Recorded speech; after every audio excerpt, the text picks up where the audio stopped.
So you're thinking you want to take a trip around the world, maybe go travel for a couple months, maybe up to a year, longer, and you're probably putting together a budget, kind of estimating what it's going to cost to do this around the world trip. I got you. I just got back from traveling for 9 months. I was in 14 countries on 3 continents, and I went a ton of really cool places, and I tracked my finances pretty well the whole time. So I kind of wanted to run through the details of what I spent, how I approached it, some of the ways that I saved money, some of the ways I lost money, and just kind of walk through all of the details about the money and what it costs to go on a trip around the world. Let's jump in. You're gonna be like every other American who goes to Rome or Paris and you're like, I'm a traveler. That's not what we're talking about here. One way I saved a ton of money, which I highly, highly, highly recommend. In general, one of the tips that I have for travelers is there's gonna be some stuff that you can't necessarily plan for. I could have saved $1,000 or $1,500 or $2,000 over the course of the trip by not doing this. But first things first, if you're thinking about going to travel the world, absolutely go do it. I 100% recommend this. It's life-changing to say the least. It was such an amazing opportunity. I actually did this about 10 years ago, which started my company called Live a Great Story. You probably see all these Live a Great Stories back here. That idea of Live a Great Story came from traveling and connecting with people from different backgrounds, different walks, and it really shaped me who I am. So that trip was 7 months, about a decade ago, and now I just took a 9-month trip again, and wow, it was insane. Such an experience to do what I got to do. So I can not suggest it enough. If you're thinking about it, if you're considering it, prioritize it, make it happen, because it is seriously life-changing. So I forgot a very important piece of this video, and that's how much I spent in each country and which was the least expensive and the most expensive. So I'm gonna run through this pretty quickly and share my list of how much I spent in each place. So the number one least expensive spot was Vietnam, where I spent $37 per day for 29 days. So I was there for almost a month and it only cost me about $1,100. Next on the list is 30 days in Indonesia, which was about $40 per day. However, I went scuba diving and I also went on a pretty expensive adventure. So if I subtract that like $400, then Indonesia actually ends up being less expensive than Vietnam for $27 a day. Indonesia also happens to be my favorite, and it's why it's such a popular destination, because it's cheap and it's absolutely beautiful. All the beaches, the jungles, the waterfalls, it's incredible. Indonesia's tops. 10 days in Laos cost me $46 per day. 25 days in Albania is $53 a day. Albania is super cool. Highly suggest going there. It exceeded my expectations. Was really fun to be there for almost a month. 8 days in Europe, which was kind of Austria and Slovenia. I was like sleeping in a van and not really doing much out in nature. We're going canyoning! That cost me $55 a day, but that doesn't really count as Europe because Europe is way more expensive, as you'll see further down the list. 25 days in Egypt costs $67. 28 days in Tanzania cost $76 a day if you don't count Kilimanjaro. If you do count Kilimanjaro, then it was $4,500. Climbing Kili is quite expensive. 22 days in Turkey costs $78 a day. 16 days in Kenya costs $84 a day. 13 days in Jordan costs $86 a day, which is an absolute steal. Jordan is my favorite country. It's an awesome adventure. Highly, highly, highly suggest going, and it's the best. And for $86 a day for 13 days for $1,100, it's epic. So if you can get to Jordan, highly suggest it. 4 days in Dubai, it cost me $91 a day. Dubai is definitely expensive. And the most expensive stop on my entire trip was Budapest, where I spent $121 a day in about 15 days. So the number one least expensive was kind of a tie between Vietnam and Indonesia, and the most expensive was definitely Budapest. Traveling is not the same as taking a vacation. Vacations are expensive, you're spending a lot, you're moving quickly, you're checking things off, you're doing a lot of touristy things. That's not travel. Traveling is when you're taking your time, you're treating your experience more like a local, you're slowing down, you're not just going and like checking things off the list. So if you're gonna take a vacation, yes, that's gonna be really expensive and you're gonna spend thousands of dollars in a week or 10 days and you're gonna be like every other American who goes to Rome or Paris and you're like, I'm a traveler. That's not what we're talking about here, okay? We're talking about slowing down, taking longer trips, and really maximizing your experience, and through the experience maximization, making a big difference in your life. Because going to Rome for 10 days is not gonna change your life, but going on a month or 3-month trip around the world to different places is going to change your life. So hopefully I can encourage you through sharing the finances of that to make it happen. If you have any questions about this, comment below. I'll share everything. There's a lot of more information here in the description, kind of about some stuff, some links to learn more, but I would love to talk about this more. Ask some questions down below, subscribe, do all that good stuff, because I'm making a ton of videos all about random things, life, live a great story, entrepreneurship, travel, creativity, all of it. Subscribe, videos are gonna be cool. Thanks for hanging out. Okay, so quick caveat here before I jump in. I spent money, how should I say this? I didn't not spend money. So I don't think at any point in this trip was like, hey, this is too expensive, I can't do that. I ate all the food, I drank all the drinks, smoothies, no alcohol, we'll get into that in a second. But I traveled, I bought tickets, I did experiences. I didn't say, hey, I'm not gonna spend. So this trip, I think, is a little bit more on the expensive side. You for sure can do this way cheaper than I did it, and you can for sure do it way more expensive, but I didn't hold myself back from traveling. Okay, so how much does it cost to travel the world? What I came up with for 9 months of travel to 14 countries, 3 continents, 50 cities, all sorts of adventures, scuba diving. I went on a boat trip, I went on motorcycle trips, I flew a bunch, I flew first class and business class a couple times. I stayed in hotels, I stayed in hostels. I never really skimped on money, I just said I'm gonna do it all. My total cost for this trip was $27,000. Is that a lot? Is that a little? I don't know, what do you think? $27,000 for 9 months of traveling and an absolute crazy experience, literally going around the world, doing everything I could have only dreamed about, climbing Kilimanjaro, scuba diving in 3 countries. Like I said, I rode like 5,000 miles, 5,000 kilometers on scooters around Southeast Asia. I really did it all. And it only cost me $27,000, which is about $3,000 per month. Spending about $100 a day covered housing, food, transportation, flights, buses, boats, scooters, kind of everything. And in my opinion, that is extremely cheap. It's about the same as what it costs for me to live in Austin, Texas. So it's about the same cost, if not cheaper, to go travel the world than it is to live at home. So how did I track all of this? I actually just used Splitwise, which is a really cool, simple app.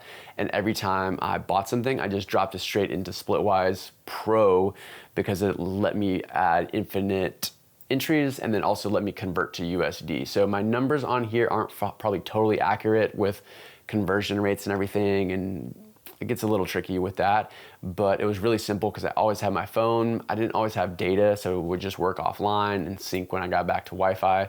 So I tracked everything in Splitwise, which is really handy, and I just exported it for each country. I just started a new group. So I have Indonesia, I have Egypt, I have Turkey, Laos, Kenya. I have all these different places and I can see what exactly I spent in each of these countries. One way I saved a ton of money, which I highly, highly, highly recommend if you're watching this and you're thinking about traveling, you have to stay in hostels. As Americans, a lot of people have these negative perspective of hostels, but honestly, hostels will change your life. If you go stay in hostels as a young adult and you meet people from around the world, it is way, way, way better than going to hotels or Airbnbs. Yes, you can go to hotels and Airbnbs every once in a while when you need them. You need to chill, relax, have some alone time, of course. But staying in hostels is not only gonna save you a bunch of money, but it's gonna undoubtedly make your experience so much better. When you're with like-minded travelers who are doing activities and they're going places, they've been places you're gonna go, you're recommending tips, do this, don't do that, let's go on an adventure, let's do this. It's so much fun. And so if you're going on a trip, 100% recommend staying in hostels as much as possible. They're really, Americans have this irrational fear about them, but for sure, highly recommend doing it. If you go on around the world trip and don't stay at hostels, even if you're traveling with your girlfriend or partner, stay at hostels. If you don't, you're gonna 100% miss out.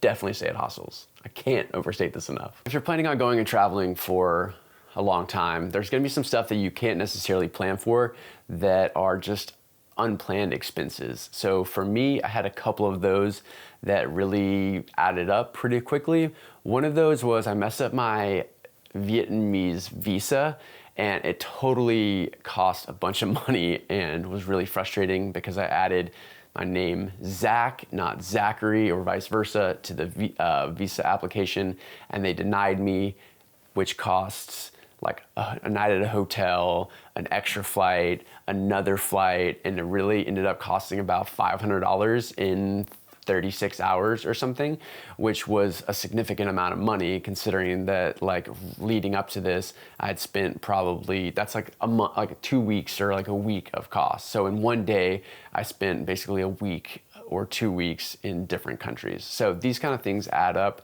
You kind of have to budget in for understanding that that's just gonna happen, right?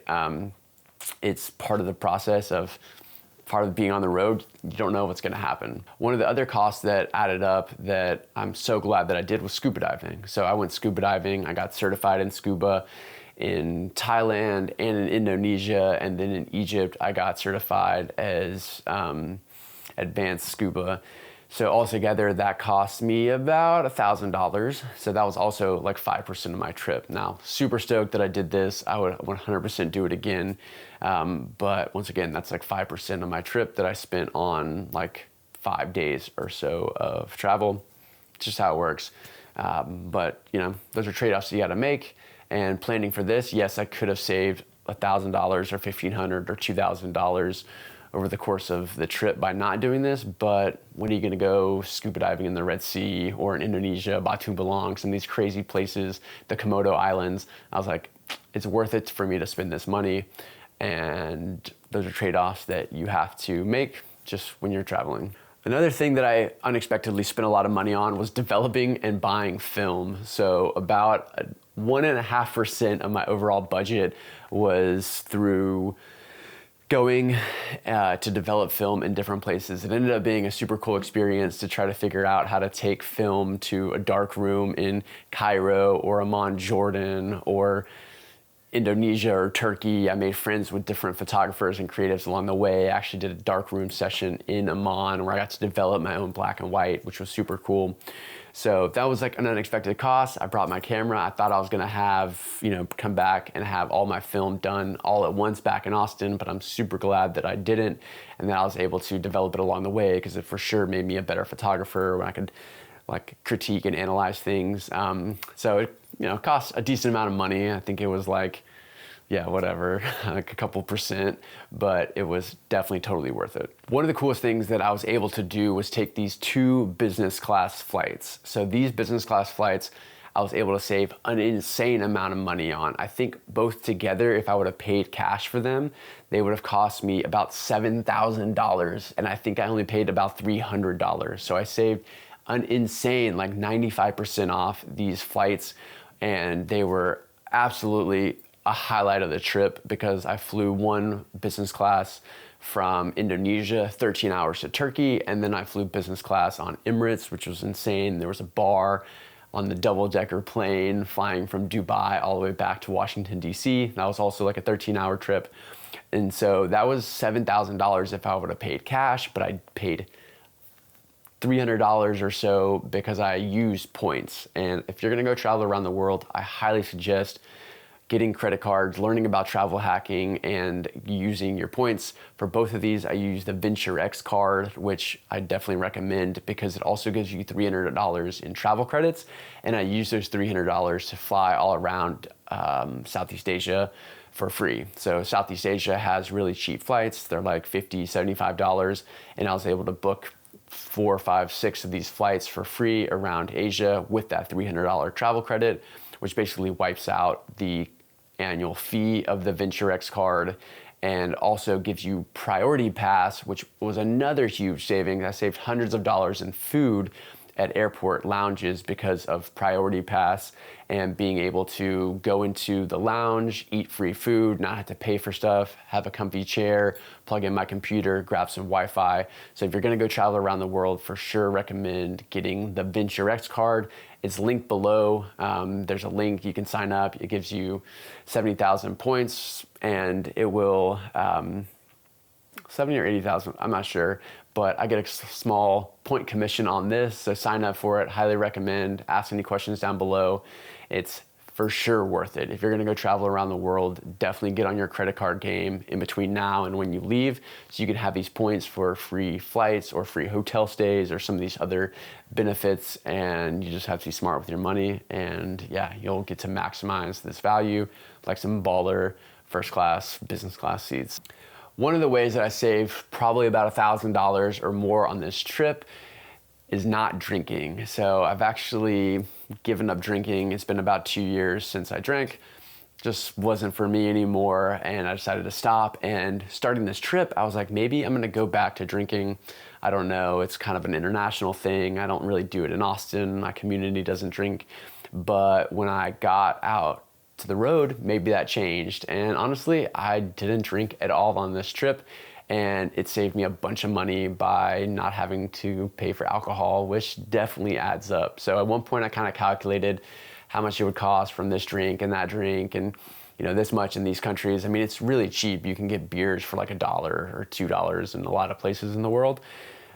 But yeah, I didn't drink, and I saved, yeah, probably about $1,000 on this trip, which is really cool. Another way I saved money is by getting haircuts.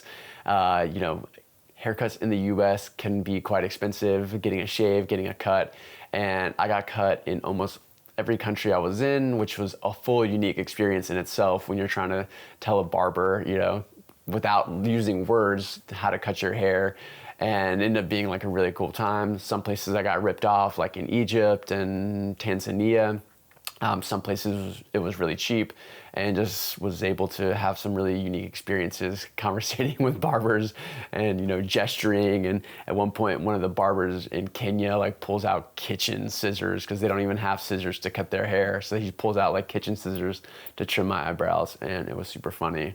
But it's one of those things where I saved hundreds of dollars by not getting my hair cut in the US, just by getting it cut internationally. So one of the things that I didn't think about was spending costs at home. So when I factored in this initially, I was like, oh, I wonder why I spent $33,000. That's way over what I thought, when I ended up only spending $27,000. So somewhere along the way, I ended up spending about $6,000 more of costs at home.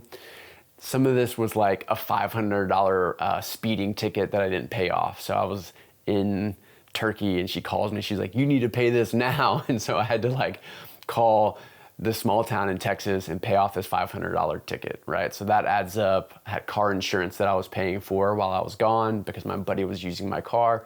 That was factored in.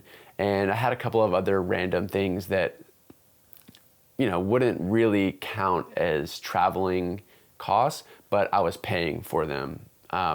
This kind of changes for everybody, maybe your phone bill, different things, but it's definitely something to think about that I didn't really factor in when like budgeting for my trip. So you're gonna go travel the world. What is some advice that I can give you from now, having just got back from this trip? I would say one of the big things is slow down. A lot of the costs that happen are when you're bouncing really quickly. And so especially as Americans, we have this idea like go, go, go, go. I gotta cram as much stuff in. I gotta see all the sites. I gotta do all the things. Just slow down, because you're gonna save a lot of money. Honestly, it's gonna be more enjoyable going to sites and going to monuments and going to see things and just seeing it and checking it off and leaving is not that fun. A lot of the magic of travel happens like in between activities, when you're going to the monument, when you're leaving afterwards, when you're going out to eat, when you get lost, these moments that you can't like really plan for, that's the most fun of travel. And a lot of that happens in like the white space and the calm times. So just slow down, you're gonna save money, and honestly, you're gonna have a lot more fun. Don't plan your trip out. Don't like itemize it and have a crazy itinerary. Just like book your trip and start going, and you'll figure it out and you'll save money. Don't rent a car. Most places you don't need to rent a car. I never once rented one. I rode a bunch of scooters everywhere, But honestly, renting a car is just kind of a waste. Take public transportation, hop on with other people. You can figure it out. Definitely don't rent a car. If you're renting a car, you're just probably a lazy American who just wants to spend money, for real. Like, honestly, most of the people I met didn't rent cars. You can get by without them. In general, one of the tips that I have for travelers is follow the locals. So whenever you're out, you don't know what to do, where to go, how to move in a city more or less, just look at what the locals are doing. So whether you're on a scooter and you don't know the laws, just look at how they're moving. What are they doing? Where are they eating? What are they, how do they move in a city? Because you're gonna see travelers and people, tourists for sure, and they're gonna be doing one thing, but that's always where it's more expensive. So go to the other place, follow the locals, fall in line with them, and they're gonna give you a bunch of tips on, you're gonna learn a lot from them on how to save money or how to like enjoy a place better. I don't even know how long this video is. I've been talking forever, it feels like, and I'm just talking to this camera in my room. But this is kind of an overview of what I spent on my trip. So long story short, for me, it costs about $3,000 a month to travel the world and do everything I wanted and everything I can imagine and to have all the experiences, which if you ask me is an insane cost. It is so cheap to go out there. Don't let travel deter you because of the cost. Don't let your cost deter you. You're gonna figure it out. You're gonna make it happen. And once you get out there, it's really cheap and easy. So just book the flight, get out there, have fun, go travel the world. Promise you it'll change your life. Make it happen. If you have any questions, let me know below. I'll be posting more about travel stuff, more about business stuff, more about life stuff. So I appreciate you for tagging along.